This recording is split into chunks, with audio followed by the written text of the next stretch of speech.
Hello दोस्तों, आप सभी का फिर से स्वागत है मेरे चैनल ये जीवन है। और एक नई कहानी आज मैं आपके लिए लेकर आई हूँ। बहुत ही इमोशनल कहानी है। कहानी सुनने के बाद आप ज़रूर रोने लगेंगे। तो जो लोग पहली बार चैनल पर आए हैं, पहले जल्दी से चैनल को सब्सक्राइब कर लीजिए और कहानी अच्छी लगे तो लाइक ज़रूर कर देना। चलिए फिर कहानी को शुरू करते हैं। ऑफिस जाते वक्त मैं अपनी ज़रूरी फ़ाइल घर पर ही भूल गया, जिसकी वजह से मुझे जल्दी से घर वापस लौटकर फिर से आना पड़ा। अभी सुबह के 11 ही बजे थे। मेरे पास घर की बाहर की चाबी थी, इसलिए मैं खुद दरवाज़ा खोलकर घर के अंदर दाखिल हुआ। जैसे ही मैं आगे बढ़ा तो मेरे सामने कुछ अलग ही मंजर था। मैंने अंदर झांक कर देखा तो मेरी बीवी बातों में बिजी थी। दूसरी तरफ हमारी नौकरानी सिर पर दुपट्टा लेकर बैठी थी। मैं जैसे ही आगे बढ़ा, उन दोनों की नज़र मुझ पर पड़ गई।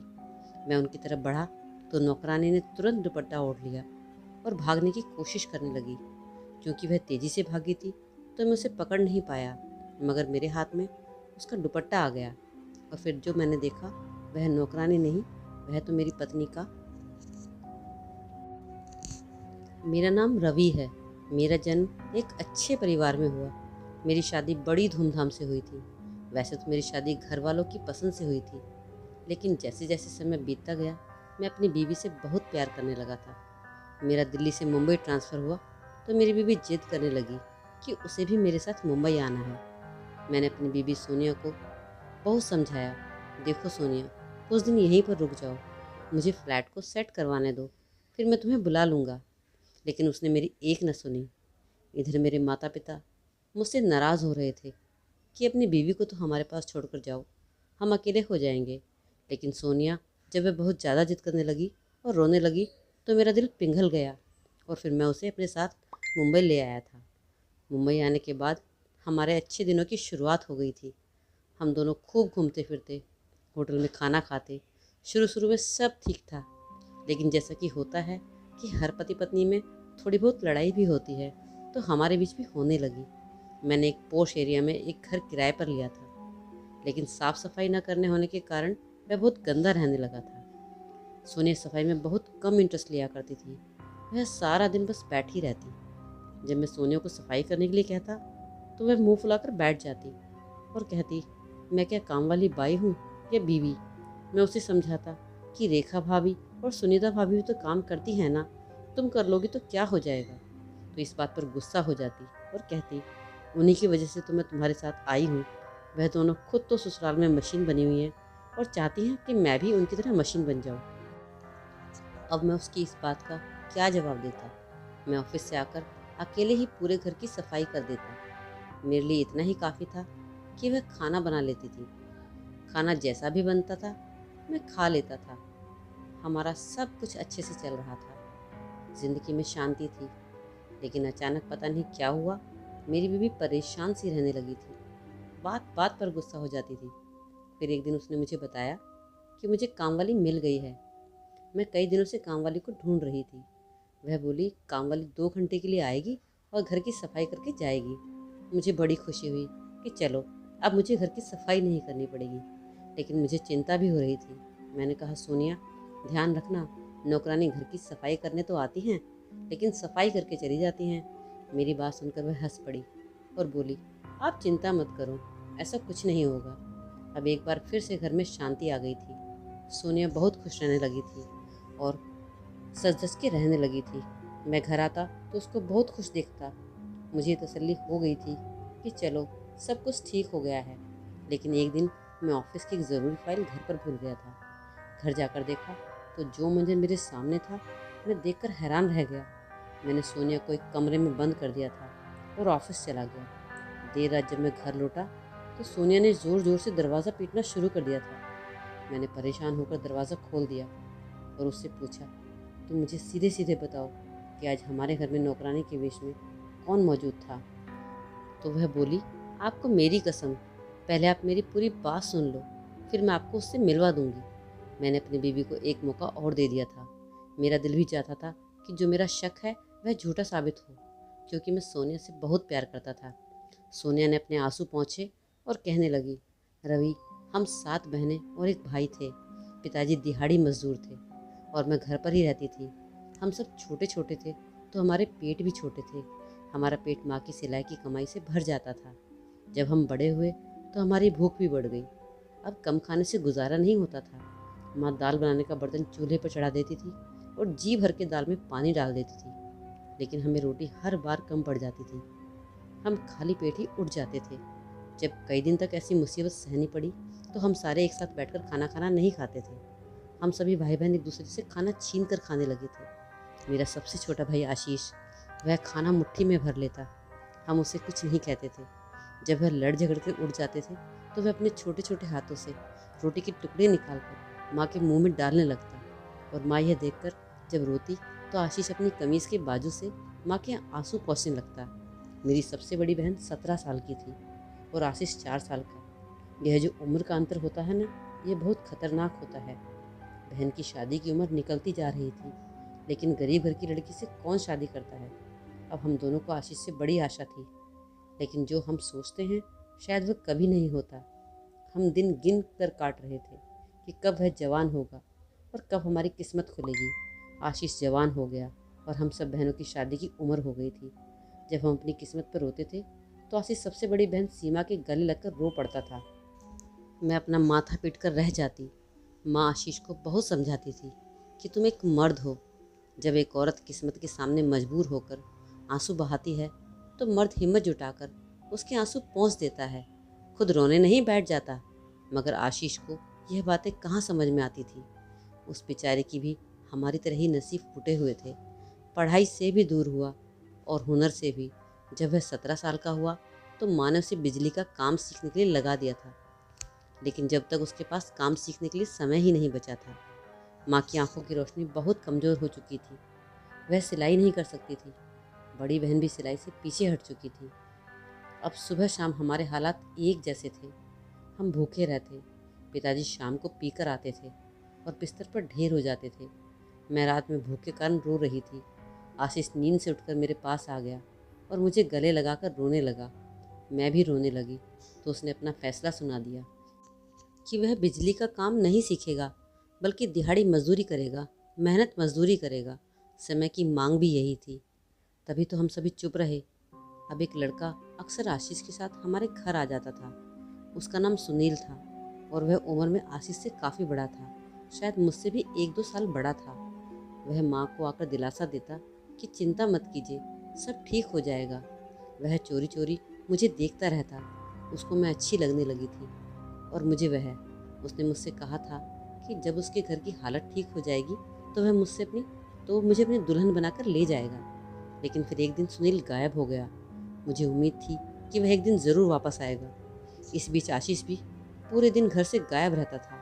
अब तो रात दिन बाहर गुजारने लगा था। एक दिन रोज़ की तरह घर से बाहर निकला और लौटकर वापस ही नहीं आया। माँ और हम बहनों का रो रो कर बुरा हाल हो गया था। माँ पूरे दिन रोती रहती थी जैसे उसकी मौत हो गई हो। हम बहुत दुखी रहने लगे थे। हम बहनें भी भाई को याद करके बहुत रोती थी। कई दिनों से हमें खाना नसीब नहीं हुआ था, जिसके चलते मेरी बड़ी बहन जब सीढ़ियों पर चढ़ी तो चक्कर खाकर गिर गई। उसके सिर पर गहरी चोट लगी और उसकी मौत हो गई। लेकिन माँ रोई नहीं, न हम बहनें। मेरी बहन भूख के मारे मर गई है। हमने कहा खुश नसीब थी, हम बदनसीब हैं जो अभी भी जिंदा हैं। 1 महीना बीत गया। तभी अचानक मेरा भाई आशीष वापस लौट कर आया था। वह ढेर सारे पैसे लेकर आया था। अपने साथ वह एक लाल शॉल भी लेकर आया था, जो कि वह बड़ी बहन के लिए लाया था। तो मैंने अपने भाई आशीष से कहा कि वह शॉल ओढ़ने के लिए जिंदा ही नहीं है। यह सुनते ही वह सबकी तरफ देखने लगा और हम बहनों और माँ की गिनती करने लगा। हम सभी बहनों की गिनती करने के बाद बोला कि वह क्यों मर गई, पिताजी मर जाते तो अच्छा होता। अब आशीष बात बात पर रोता नहीं था और दुख की बात सुनकर भी उसके चेहरे पर दुख देखने से भी नज़र नहीं आता था। वह पहले से बहुत स्ट्रांग हो चुका था। आशीष के आने से घर में खाने पीने की कोई कमी नहीं रही थी। उसने माँ से कहा कि मैं एक बिज़नेस करने लगा हूँ। फिर माँ ने कहा भगवान का शुक्र है। फिर आशीष के दिन रात का कोई हिसाब किताब ही नहीं रहा था। वह कभी दिन से निकलता तो कभी रात को, और कभी रात बाहर ही रहता, लौट कर ही नहीं आता। हम बहनें पेट भर खाना खाने के बाद आशीष को दुआएं देती थी। आशीष ने माँ से कहा था जब मैं काम करके बाहर से आता हूँ ना, तब मुझसे कोई बात ना करे। वह घर आता तो मुंह छुपाकर कमरे में जाता और जब आराम करके बाहर आता तो खुश दिखाई देता। उसके दिन और रात हमारे समझ से परे थे। अब यह हुआ कि जब पेट भरने लगा तो अकल भी जाग उठी थी। अब माँ को आशीष की चिंता होने लगी थी। माँ वैसे उसके काम के बारे में पूछती तो वह टाल देता था। मैं जिद करती तो वह उठकर बाहर चला जाता था। एक दिन जब पिताजी घर पर आए तो वह नशे में नहीं थे। सबको बड़ा आश्चर्य हुआ। उन्होंने घर आकर आशीष को ज़ोर ज़ोर से पुकारना शुरू कर दिया तो हम सभी बहनें और माँ दौड़कर पिताजी के पास पहुँची। आशीष भी अपने कमरे से बाहर आ गया। जैसे ही बाहर आया पिताजी ने उसके चेहरे पर थप्पड़ बरसाना शुरू कर दिए। पिताजी बोले, इस बेशरम ने तो मेरे नाम को ही डुबो दिया। मैंने कहा, जो शख्स खुद नशे में डूबा हो उसका नाम कोई क्या डुबा देगा। पिताजी बोले, आशीष तुम लोगों को हराम का खिला रहा है। मैं भी आज रुकने वाली नहीं थी। कहने लगी, तुमने तो आज तक हमें एक निवाला भी नहीं खिलाया, भले वह हराम का ही क्यों ना हो। पिताजी आशीष की जान के दुश्मन बने हुए थे। वह आशीष को जान से मारने की धमकी दे रहे थे। उसे घर से निकालना चाहते थे, लेकिन मैं अपनी ज़िद पर अड़ी रही। लेकिन जब पिताजी ने माँ को तलाक देने की धमकी दी तो माँ ने एक नज़र अपनी आधा दर्जन अविवाहित बेटियों पर दौड़ाई और वह चुप होकर बैठ गई। उस दिन पिताजी ने आशीष को अपमानित करके घर से बाहर निकाल दिया।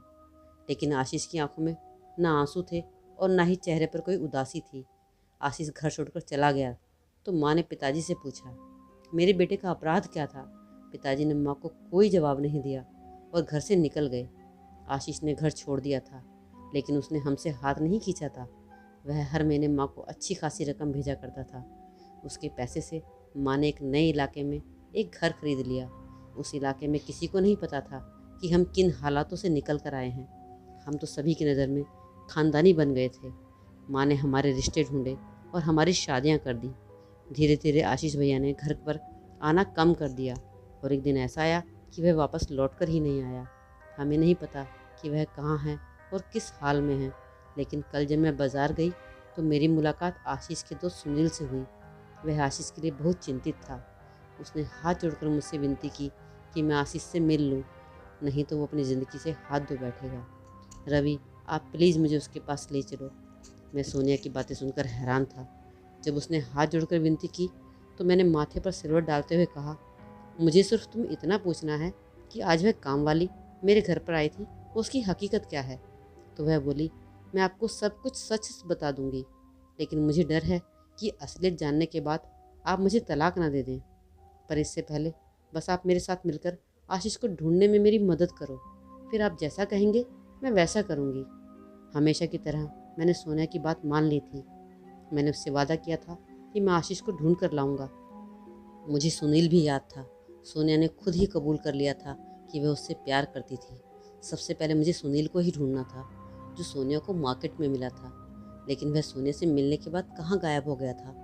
मैंने सुनील और आशीष के बारे में जानकारी प्राप्त करने के लिए अपने सभी संपर्कों का उपयोग करने की कोशिश की थी, लेकिन जो बातें मुझे पता चल रही थी वह काफ़ी परेशान करने वाली थी। सुनील और आशीष को लोग जिस काम के लिए जानते थे, वह अगर सोनिया अपने कानों से सुनती तो डूब मरती। मैंने उनकी खोज जारी रखी थी। आखिरकार मैं उनके फ्लैट का पता हासिल करने में कामयाब हो गया था। शाम होते ही जब मैं ऑफिस से घर लौटा तो सोनिया से कहा, सोनिया तैयार हो जाओ, आज हम आशीष से मिलने जाएंगे। वह मेरी बात सुनकर खुशी से उछल पड़ी। उसने तुरंत दुपट्टा सिर पर उठाया और बोली, आप मुझे लेकर चलिए। अब हम दोनों एक पॉश इलाके में फ्लैट के सामने खड़े थे। मैंने डोरबेल बजाई तो सुनील ने दरवाज़ा खोला था। वह मुझे नहीं जानता था, इसलिए बोला, आजकल आशीष अब कोई शो नहीं कर रहा है, आप यहाँ से जा सकते हैं। सुनील का हुलिया औरतों वाला था। तभी मेरे पीछे से सोनिया निकलकर सामने आई तो सुनील पीछे हट गया। हम अभी फ्लैट के अंदर ही दाखिल हुए थे। आशीष सामने लॉन्च पर ही बैठा था। उसके सोफे के सामने का टेबल कई तरह के नशों के सामान से भरा पड़ा था। इस समय वह नशे में ही दिख रहा था। सोनिया को देखते ही उसने सुनील को इशारा किया कि सब चीज़ वहाँ से हटा दे। आशीष अपनी बहन सोनिया को देखकर बड़े कठोर शब्दों में बोला, क्या करने आई हो यहाँ सोनिया। आशीष को इस हालत में देखकर सोनिया रो पड़ी। तुम्हारी ये हालत कैसे हुई मेरे भाई। आशीष रो पड़ा था। बोला, क्या क्या सुनोगी, जाने दो, रहने दो, कहाँ से शुरू करूँगा और कहाँ ख़त्म। क्या तुम यह सुनने आई हो कि आशीष दिल्ली का सबसे मशहूर किन्नर है। आशीष की बात सुनकर सोनिया तड़प उठी। आशीष ने कहा, तुम्हें याद है ना कि हमारी बड़ी बहन भूख से मर गई थी, लेकिन तुम यह नहीं जानती कि तुम्हारा भाई भी भूख से मर गया था। उसके शरीर में एक नई आत्मा पैदा हो गई थी, एक किन्नर की आत्मा। घर में गरीबी थी ना, इसलिए सुनील ने मुझे कहा कि रात में लिपस्टिक लगाकर भीख मांगते हैं। मैंने उसकी बात मान ली, लेकिन उस रात भीख नहीं मिली, ताने मिले थे, घटिया सुझाव सुनने को मिले थे। मेरी अंतरात्मा तो उसी रात को बर्बाद हो गई थी, और अब मैं और सुनील रात को मेकअप करके भीख मांगते थे। एक दिन रात को जब मैं और सुनील मेकअप करके भीख मांग रहे थे, तो हमको किन्नरों के गुरु ने अगवा कर लिया था। उन्होंने कई दिन तक हमें भूखा रखा और हमें बहुत मारा भी था। वह गुस्से में था कि हमने क्यों उनकी सीमा का उल्लंघन किया है। हम पुरुष होकर भी क्यों तीसरे जान के हक को लूट रहे हैं। भला ये क्या बात हुई सोनिया, क्या भीख मांगना भी किसी का हक होता है? हम दोनों ने उनके गुरु को अपने हालात बताई तो उसका दिल पिघल गया। उसने 1 महीने बाद हमें पैसे वगैरह देकर भेज दिया था, लेकिन जब मैं घर आया तो मेरी बहन घर पर नहीं थी। मैं टूट गया था, लेकिन मैं सोचता था कि कहीं तुम सभी भूख से ना मर जाओ, इसलिए मैं रोज़ रात को चेहरे पर मेकअप लगाकर भीख मांगता था। मुझे अच्छे पैसे मिलने लगे थे तो घर के हालात भी सुधरने लगे थे, लेकिन हमेशा हराम की पीने वाले मेरे पिताजी को मेरी कमाई हराम की कैसे लग गई? उसे किसी ने बताया था कि मैं किन्नर बन के सड़क पर भीख मांगता हूँ। उसने मुझे घर से निकाल दिया था, तो मैं जिद पर आ गया था और वापस गुरु के पास चला गया, जिसने मुझे अगवा कराया था। मैंने उससे कहा था कि गुरु मुझे अपने साथ मिला ले। वह हंसने लगा था। उसकी सब बातें आज भी मुझे याद है। वह बोल रहा था कि अगर तुमने नाचना और गाना सीख लिया तो तुम बहुत अच्छे जाओगे, क्योंकि तुझमें नजाकत भी बहुत है। फिर मैंने सब कुछ सीख लिया, अदाएं, नाच गाना। मैं अपने शराबी बाप के हाथों मजबूर होकर मर्द से किन्नर बन गया था। पूरे शहर में मेरे नाम का डंका बजने लगा था। लोग दूर दूर से अपनी शादी ब्याह के समारोह में बुलाकर ले जाते थे। मैं जाता और डांस करके खूब पैसे कमाता था, और फिर वह पैसे अपने पास सामने रख देता था और नशे में धुत होकर अपने आप को मारता पीटता, खुद को गालियाँ देता था कि मैं कैसा मर्द हूँ, हालात से तंग आकर किन्नर बन गया हूँ। फिर वह सारे पैसे आप लोगों को भेज देता था। जिस दिन आप में से किसी बहन की शादी होती तो मैं सारे कार्यक्रम को रद्द करके लड़कों जैसे कपड़े पहनकर बहुत खुश हो जाता था कि तुम बहनों के सर पर हाथ रखकर तुम्हें आशीर्वाद दूंगा। लेकिन फिर सोचता कि अगर वहाँ किसी बाराती ने मुझे पहचान लिया तो क्या होगा। बस यही सोचकर फिर से रोने लगता। फिर एक एक करके तुम सब बहनों की शादियाँ हो गई तो पिताजी और अधिक बेफिक्र हो गए थे। मुझे तो पता भी नहीं था कि माँ मेरे पैसों से उसे उस बेफिक्रे इंसान को भी पैसे देती होगी। लेकिन क्या तुम्हें मालूम है सोनिया, जब मैं एक समारोह में मंच पर परफॉर्म कर रहा था तो मेरी नज़र किस पर पड़ी? उस शख्स पर जिसे हम अपना बाप कहते हैं। वह नशे में धुत था। मेरे मेकअप के पीछे मेरे चेहरे को पहचान नहीं पाया था। पिताजी मेरे एक एक ठुमके पर पैसों की बरसात कर रहे थे। मैंने वह फंक्शन पूरा करने के बाद अपने पिता के कान में जाकर कहा, पिताजी मैं तुम्हारा आशीष हूँ। क्या मैं सबको बता दूँ कि तुमने मुझे जन्म दिया है? मेरे हराम के पैसों से तो तुम बड़े इज्जतदार बन बैठे हो। मेरी बात सुनकर पिताजी ने मेरे मुंह पर थूक दिया था। सोनिया उसके गले लगकर तड़प रही थी। मेरी और सुनील की भी आंखें भीग गई थी। तभी आशीष ने कहा, पिताजी ने उस बेटे के चेहरे पर थूका जिसने उनकी वजह से अपनी मर्दानगी गंवा दी थी और अपनी इज्जत को मार डाला था। पिताजी ने हम सभी के साथ बहुत अन्याय किया है। तब मुझे पता चला कि माँ पिताजी को छोड़कर अपनी दूसरी बेटी के घर चली गई है, तो मैंने पैसे भेजने बंद कर दिए। अब तो खैर मैंने नाचना भी छोड़ दिया है, इसलिए ये मेरी हालत है। मैंने भाई होने का फ़र्ज़ निभाया है। मैंने अपनी बहनों की शादियां तो कर दी हैं, और अब मैं इस पापी और अपमानजनक जनजीवन को छोड़कर सबसे छुपकर रहना चाहता हूँ। सोनिया और आशीष के चेहरे पर उनका दुख बड़ी आसानी से देखा जा सकता था। सोनिया बोली, आशीष तुमने हम सभी के लिए जो कुछ किया है मेरे भाई, उसका कर्जा पूरी ज़िंदगी चुका नहीं सकते। आज हम सब बहनें अपने अपने घर में खुशहाल हैं, ज़िंदगी जी रहे हैं, और तुम यहाँ किस मुसीबत में गुजर रहे हो। आशीष तुम जानते हो कि क्या पिताजी भीख मांगने लगे हैं? एक दिन हमारे घर पर किसी ने दरवाज़ा खटखटाया। मैंने जैसे ही दरवाज़ा खोला तो सामने पिताजी खड़े होकर भीख मांग रहे थे। मेरे भाई, मैंने उन्हें घर बुला लिया और कहा कि मेरे घर की सफाई किया करो तो मैं तुम्हें 2 वक्त की रोटी दे दिया करूँगी। वह आते हैं मेरे घर, बड़ी मुश्किल से सफाई करते हैं। उनकी बूढ़ी हड्डियों में इतनी जान नहीं है कि वह काम कर सकें, लेकिन मैं चाहती हूँ कि उन्हें पछतावा हो कि उन्होंने हम सब बच्चों की ज़िंदगी कैसे बर्बाद की। मैं उन्हें कभी माफ़ नहीं करूँगी। इसी वजह से मैं उनसे अपना बदला ले रही हूँ। और फिर सोनिया ने बताया कि जो हमारे घर में काम वाली के रूप में मौसी है, वह और कोई नहीं, मेरे पिताजी हैं। मैं सोनिया से कुछ नहीं कहा और उसे माफ़ कर दिया। मैं आशीष को भी अपने घर ले आया था। सुनील भी उसके साथ मेरे साथ घर आ गया था। लेकिन जब डॉक्टर से बात की तो उन दोनों को नशा मुक्ति केंद्र में भर्ती कराना पड़ा, जहाँ पर हर हफ्ते उनका इलाज किया जाने लगा। लेकिन जीवन की बहुत ही कड़वी यादें उसके दिमाग में बैठ गई थी, जिनका नई ज़िंदगी की शुरुआत करने के लिए मिटाना ज़रूरी था। मैं और सोनिया हर हफ्ते उन दोनों से मिलने जाते हैं और उनकी हालत में बहुत तेज़ी से सुधार हो गया था।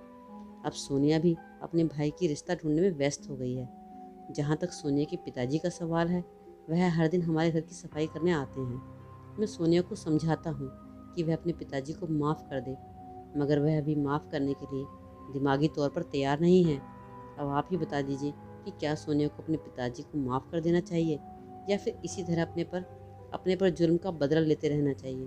तो भाई और बहनों, आपको मेरी कहानी कैसी लगी ज़रूर बताइएगा, और आपका क्या सजेशन है इस कहानी के बारे में वो भी कमेंट सेक्शन में ज़रूर बताइएगा।